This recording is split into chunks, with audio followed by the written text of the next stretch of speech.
Akhirnya saya ikut, Mas. Tapi kalau majikan, kalau ibu pergi, bapak kan di rumah. Kadang-kadang suaminya suka, ya nggak itu deh, Mas. Kenapa? Saya kan genit sama ya, ibu. main paksa, main kasar gitu, Mas. Saya bilang, saya mau lawan, mau teriak, nggak bisa ya, Mas. Tunggu sebentar, main paksa, main lawan tuh maksudnya Iya apa kan, ya, Ibu? waktu itu kan saya disuruh bikin kopi, Mas. Ya saya bikinin kan, saya antar ke kamar bapak. Terus saya di situ ditarik, Mas. Ini ditarik. Terus saya kan nggak mau ya, Mas. Dipaksa gitu. Terus saya pokoknya sekuat tenaga saya lari, Mas.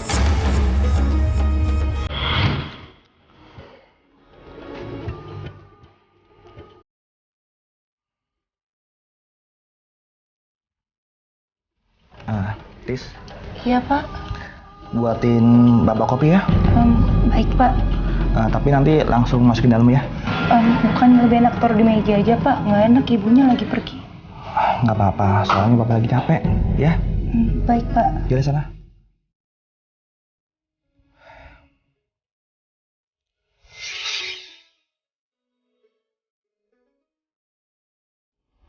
Permisi Tuan, kopinya sudah jadi. Iya, taruh situ aja. Tis, sebentar. Ya Tuan. Kamu bisa mijit nggak? Maaf Tuan, saya nggak enak. Udahlah, coba dulu yuk. Nggak apa-apa kok.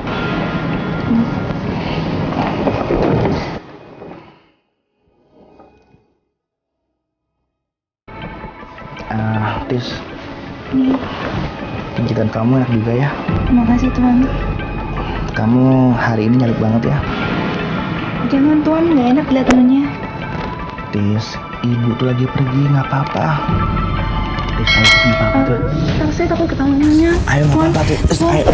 Jangan Tuan, jangan. Tis.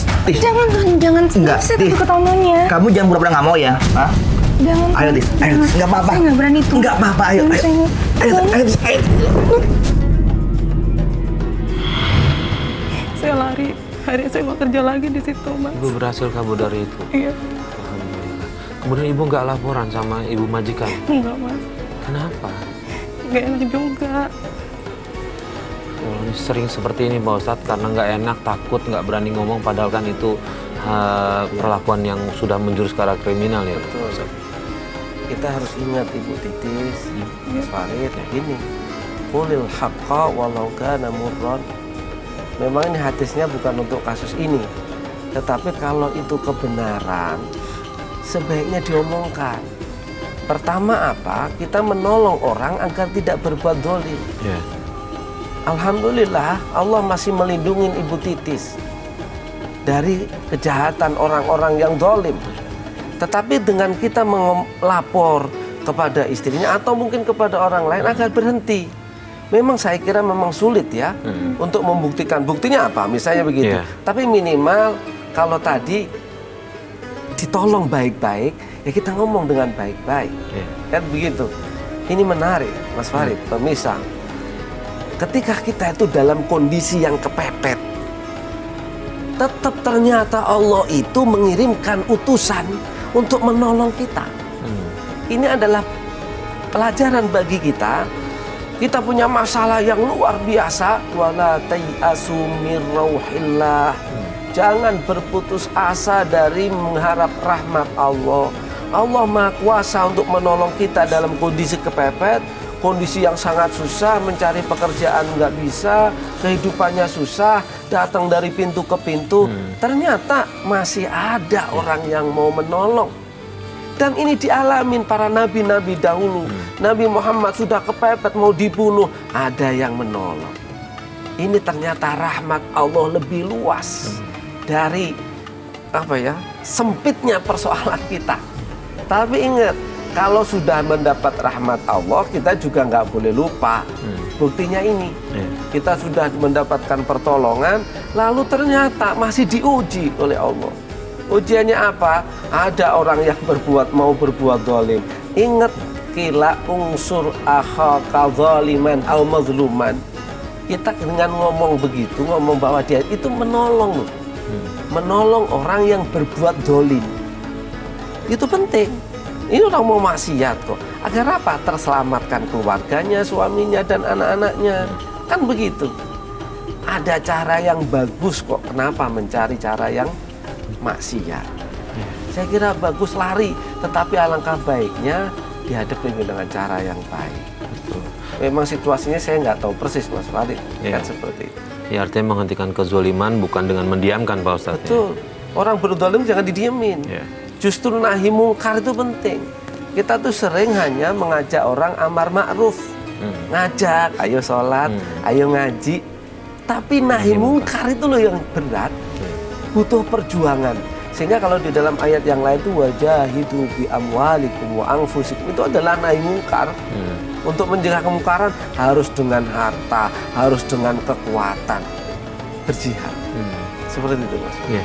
Kemudian ya Ibu Titis setelah pergi dari rumah itu mencari pekerjaan lain.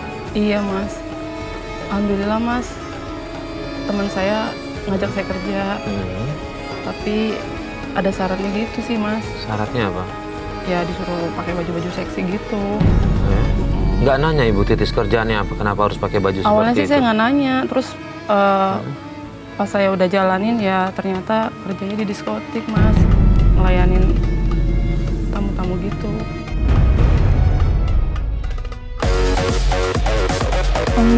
Kamu yakin ini tempatnya? Ya emang kenapa sih? Bajunya aku nggak biasa banget pakai ini. Udah, pokoknya kamu tenang aja. Intinya kamu harus tampil cantik dan seksi. Hai. Hai, Hai. kabar kamu? Baik nih. Anak baru.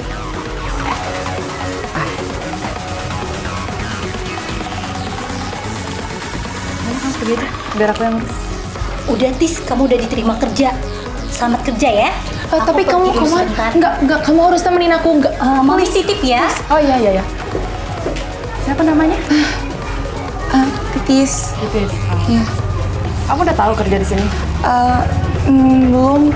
Ini restorannya ya? Siapa bilang ini restoran? Tadi teman saya bilang ini restoran. Bukan, kamu di sini tuh buat teman-teman tamu tante. Tamu? Iyalah. Emang kamu kira ngapain? Tamu apa ya? Halo Bang Yana. Ini. Udah pokoknya. Ya. Aku tinggal dulu ya tante ya. Aku tinggal ya. Makasih ya Mia. Halo sayang. Minum dulu ya. Maaf, saya nggak minum. Kenalan. Siapa namanya? Titis. Om Roy. Cantik sekali.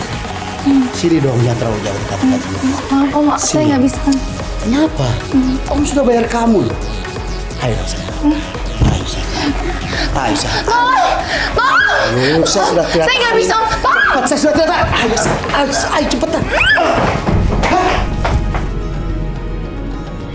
Oke Pak Ustadz, ini sebuah keterpaksaan yang harus dilakukan Ibu Titis.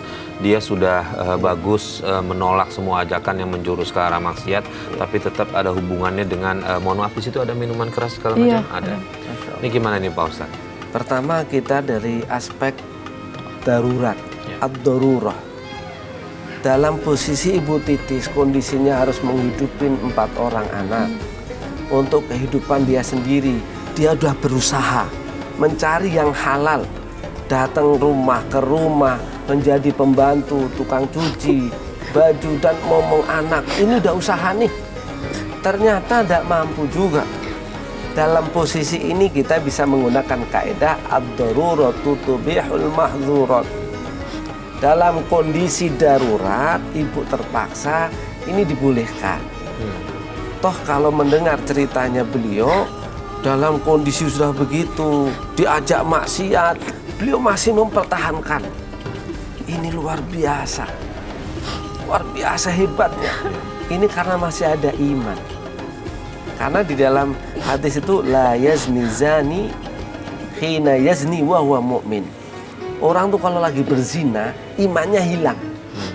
Kan begitu. Lah ini ada orang mau mengajak berzina. Ya kan begitu.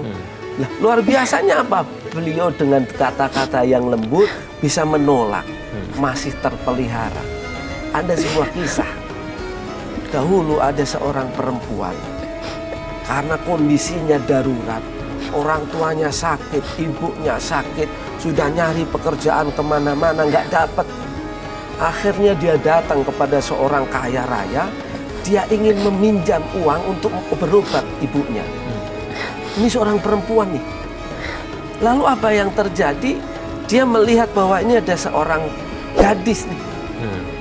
Laki-laki yang punya uang ini mau memberikan pinjaman, tapi dengan syarat.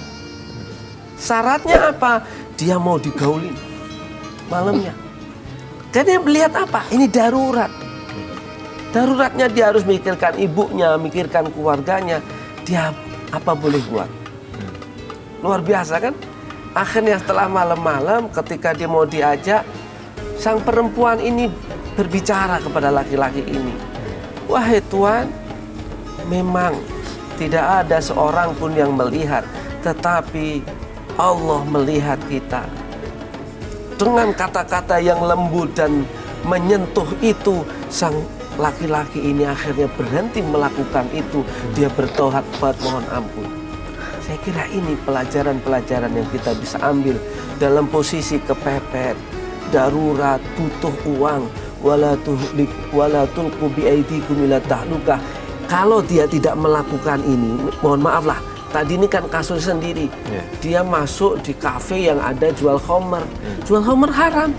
Haram nih. Tetapi kalau dia tidak melakukan itu, maldorotnya lebih besar. Siapa itu? Anak-anaknya, keluarganya lebih berantakan. Dia membeli ini dengan kondisi apa? Imannya masih dia pertahankan. Ini sebuah upaya yang luar biasa dari Ibu Titis. Mudah-mudahan Allah mengampunin lah. Amin. Tidak ada kita yang sempurna, nggak ada. Kita pengen semuanya halal. Apakah kita menjamin semua rezeki masuk kita halal? Tidak. Kita mohon ampun. Mudah-mudahan diampuni ya Bu Titis ya.